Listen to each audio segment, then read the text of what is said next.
même dans nos cultures. Dans la culture européenne, il y a des hôtels. Écoutez-moi, hôtel pas avec H, pas hôtel comme un lieu d'hébergement, mais hôtel avec A-U-T-L. En fait, c'est quoi l'hôtel? Hôtel, ce sont les lieux élevés qui sont destinés à Dieu ou à des divinités qui permettent d'offrir des sacrifices. C'est ce qu'on appelle les hôtels. C'est un lieu élevé, un lieu qu'on a bâti. Soit c'est un lieu invisible, soit c'est un lieu qu'on a bâti avec des briques. C'est un lieu qu'on a bâti avec du bois, avec du sable, dans le but d'offrir. D'offrir quoi? Les sacrifices. Écoutez, le monde dans lequel nous vivons, c'est un monde des hôtels. Si tu essaies de te promener, à Mulhouse, tu trouveras les hôtels. En Belgique, tu trouveras les hôtels qu'ils ont bâtis.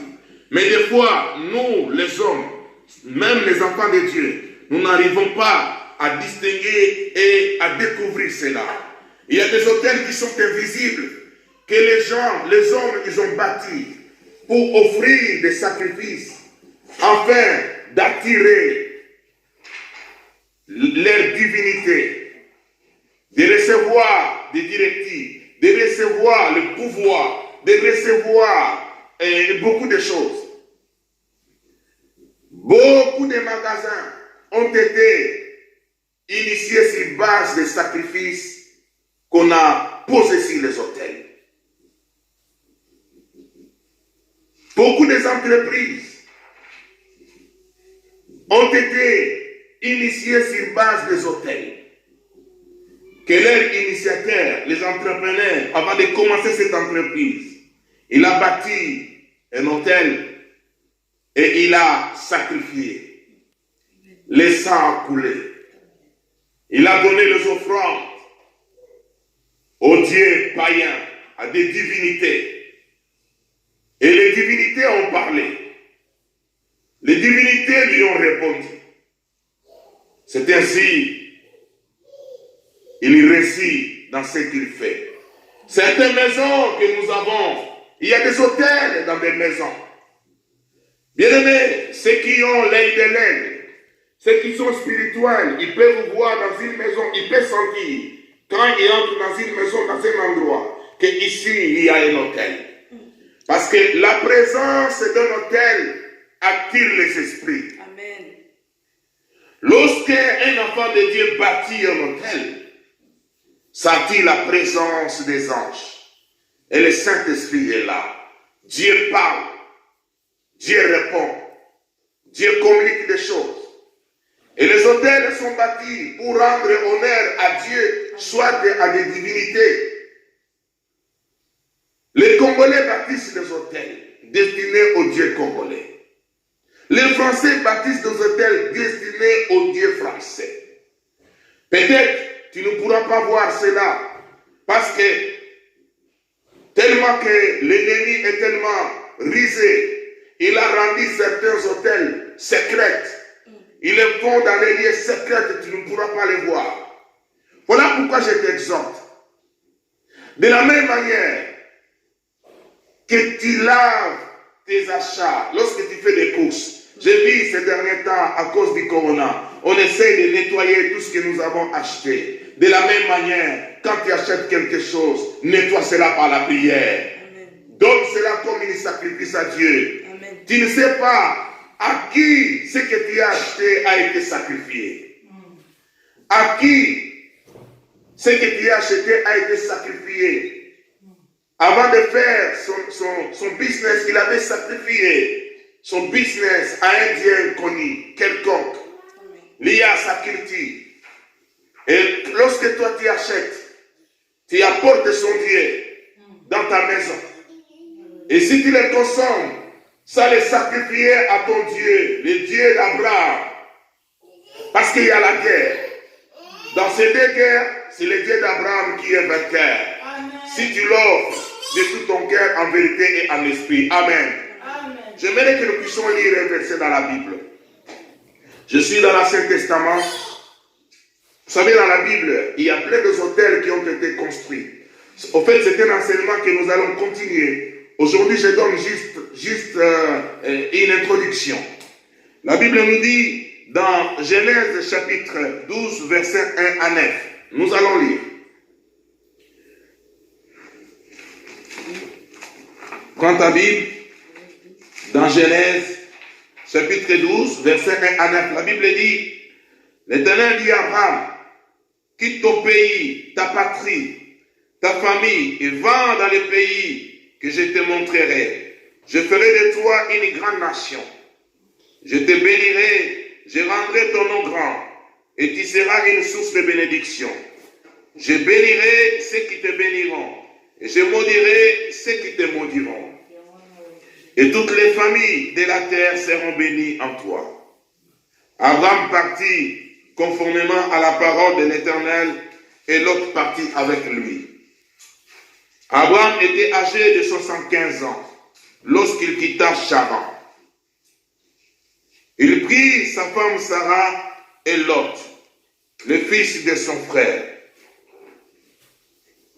Il prit aussi tous ses biens et les serviteurs dont il était devenu propriétaire à Charan.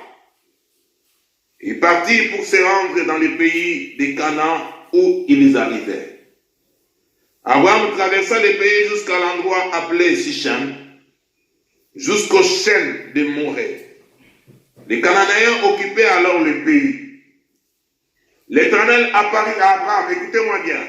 L'Éternel apparut à Abraham et dit, c'est ta descendance que je donnerai ce pays. Abraham construit là un autel, en l'honneur de l'Éternel qui lui était apparu. Il partit de là vers la région montagneuse qui se trouvait à l'est de Bethel et il dressa ses tentes. Bethel était à l'ouest et Haï à l'est. Là, il construisit un autel à l'honneur de l'Éternel et fit appel au nom de l'Éternel. Puis Abraham continua par étapes en direction de Néguev. Et vous allez comprendre, bien aimé, que la vie d'Abraham était une vie de construction que des hôtels. Abraham était un homme qui baptisait, qui construisait les hôtels. Dieu lui apparut comme ça. Écoutez frère, Dieu lui est apparu pendant sa marche. Il s'est dirigé vers la terre promise. Il s'est dirigé vers Canaan, là où Dieu a promis. Et il arrive quelque part. Dieu lui apparaît. Si la terre, les Cananéens habitaient, Dieu lui apparaît, il dit, la terre où tu es, je donnerai cela à ta descendance. Amen. Dieu ne lui dit même pas que c'est à toi que je donne. Ce n'est pas quelque chose qu'Abraham reçoit directement. C'est quelque chose que bénéficierait ses enfants, sa postérité. La Bible dit, Abraham bâtit l'autel. Et quand la Bible dit, on bâtit l'autel, c'est lié avec les sacrifices. On ne peut pas parler de l'autel sans sacrifice. On ne peut pas parler de l'autel sans offrande. Abraham bâtit l'autel parce que Dieu lui est apparu. Écoutez frère, quand tu reçois une révélation, quand tu es dans la présence de Dieu, Dieu te convainc de faire quelque chose. Il t'a donné soit une réponse quelconque. Bâtis l'autel. Nous allons voir les jours à venir comment nous pouvons bâtir l'autel. Nous, les chrétiens. Parce que la Bible nous dit à la croix, Jésus s'est sacrifié. Il a donné sa vie comme un sacrifice vivant. Et le sacrifice que Jésus a donné à la croix a satisfait aux exigences divines. Pour nous, c'est déjà un sacrifice. Est-ce que les chrétiens aujourd'hui, nous pouvons encore bâtir les autels et sacrifier aussi quelque chose alors que Jésus est mort pour nous? Bien aimé, c'est un mystère. La Bible dit, Abraham continua sa marche. Il arrive quelque part entre Bethel et Haï. C'est là où il a voulu habiter, il voulut construire quelque chose, s'arrêter. La Bible dit, il construisit également un autel. À chaque fois Abraham construit l'autel, il fait un sacrifice. Il fait une libation. Vous allez voir, la Bible, bien aimée, est remplie des exemples de gens qui ont bâti des autels. Quelqu'un comme Gédéon, Abraham lui-même, Isaac, Élie. Beaucoup de gens, ils ont bâti les autels. Mais ici dans la Bible, nous voyons, on nous donne aussi des exemples où les gens ont bâti les autels pour les divinités, pour les dieux païens. Frère, laissez-moi te dire quelque chose. Avant de toucher dans quelques minutes la fin du confinement, même dans nos familles, des fois nous sommes victimes des autels que nos ancêtres ont bâtis. Et lorsque il avait bâti cet autel, il avait offert quelque chose comme sacrifice. Je donne l'exemple comme la culture africaine. Dans la plupart des cultures, il faut que le sang puisse couler toujours. Moi, j'ai vu ça. Soit on prend une poule, on prend une chair, on va l'égorger et on va verser le sang. On va parler. Et quand on va parler, c'est par rapport à une situation quelconque. Soit il est allé chercher le pouvoir, il est allé chercher le succès dans les affaires, il est allé chercher le succès dans un domaine quelconque. Et quand il va donner ses sacrifices, il va parler. Voilà, je voudrais que dans ma famille, mes filles ne puissent pas se marier. Voilà. Quelqu'un a fait ses sacrifices, il avait bâti l'autel. Et il a sacrifié, il a versé le sang. Et il a donné une promesse. Et cette personne, il va prospérer dans ses affaires. Et cette alliance, la personne a faite, est bien gérée par les esprits mauvais de génération à génération. Si Dieu ne te révèle pas qu'il y avait un hôtel qui était bâti quelque part dans ta famille, quelqu'un avait versé le sang, il avait donné les offrandes et il avait parlé pour bloquer une catégorie de personnes. Voilà, dans ma famille, il n'y aura pas quelqu'un qui trouvera le travail. Tous les diplômes de mes enfants seront cloués quelque part. Il a bâti l'autel, il a sacrifié et il a parlé. Bien-aimés, les autels ont un grand mystère. C'est la réalité même aujourd'hui. Beaucoup de gens sont victimes des autels parce que nous devons savoir, nous sommes liés dans nos familles par les liens du sang. Il n'y a aucun lien qui est plus fort que les liens du sang. Les liens du sang, parce que le sang parle, le sang crie vengeance. Nous sommes liés par les liens du sang. Je ne sais pas dans quelle génération, dans ta famille, où on avait sacrifié, on avait bâti l'autel. Et vous allez voir ces autels qui sont perpétués, qui sont devenus des coutumes aujourd'hui même dans nos familles. Voilà, dans notre famille, je donne un exemple dans ma famille. J'avais découvert quelque chose. À chaque fois qu'il y avait deuil dans ma famille, au moment pour disperser les gens, il y avait un chef de famille qui venait. Il va creuser sur la terre un trou. Il prend de la bière, l'alcool, indigène, ou soit l'alcool normal. Il va tenir dans sa main, il va parler. Voilà, nous avons perdu quelqu'un. Toi qui es parti, donne-nous la force. Tu vas rencontrer telle personne, ceux qui sont des gens qui nous ont précédés, tu puisses les saluer. Et tu nous donnes la force parce que nous voulons reprendre le travail. Donne-nous la force et il va verser cette bière dans le trou. Et tous les membres de la famille vont toucher. Moi, j'avais touché ça. Tu vas toucher, tu vas appliquer sur ton corps. Qui a commencé, qui a institué cela? Ce n'est pas lui. Ça vient de génération en génération.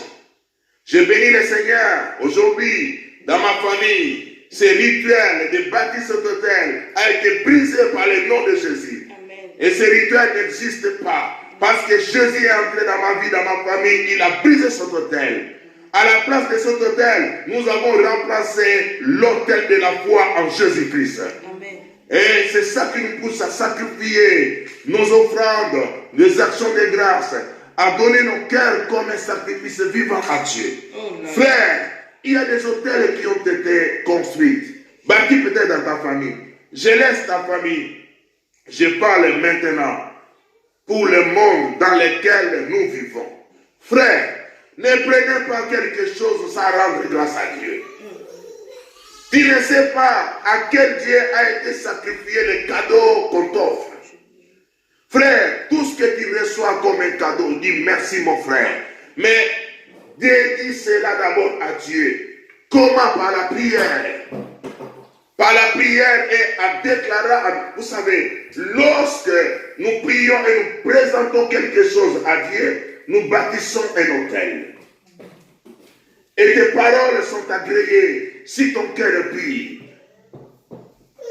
Nos paroles sont agréées. À ce moment-là, l'autel que tu viens de bâtir va combattre l'autel à qui la chose en question a été dédiée. Beaucoup de gens sont morts à cause du pouvoir, à cause des esprits qui accompagnent tout ce qu'on a sacrifié. Moi, j'ai vu dans mon ministère une sœur qui portait une chaînette en or. Quelqu'un lui avait offert. Cette sœur était bloquée toute sa vie. Rien ne marchait, rien n'avançait. On était dans la prière. Le Seigneur m'a montré un serpent qui était tout autour de son cou. Et nous nous sommes rendus compte que c'était cette chaînette. Nous avons pris cette chaînette, c'était au Congo. Nous avons jeté cette chaînette. Et la vie de cette sœur a été libérée. Celui qui avait donné cette chaînette voulait lier sa vie. Frère bien-aimé, après le confinement commence le temps de guerre des hôtels. Les hôtels, les hommes qui ont leur divinité. Vous n'avez jamais vu dans un magasin, on a placé une divinité quelque part. Il y a des magasins qui sont des divinités. Il y a des hommes d'affaires qui ont leur Dieu, qui n'est pas le Dieu d'Israël, qui n'est pas le Dieu d'Abraham. Chacun a son Dieu et il sacrifie ce qu'il fait comme un projet, comme affaire à son Dieu. Et quand nous allons entrer dans ce confinement, il y aura une guerre. Et dans cette guerre, beaucoup de gens vont mourir. Le sang va couler parce que le monde a besoin de sacrifices. Il a besoin que le sang puisse couler. Que les accidents soient annulés dans ta vie au nom de Jésus. Que les accidents soient éloignés devant toi. C'est lui qui te donnera quelque chose pour lier ta vie, pour transformer ta vie à un sacrifice qui soit confondu au nom de Jésus. Bien-aimé, ne mangez pas quelque chose sans rendre grâce à Dieu. Ne prenez pas quelque chose sans rendre grâce à Dieu. Rentre chez toi à la maison.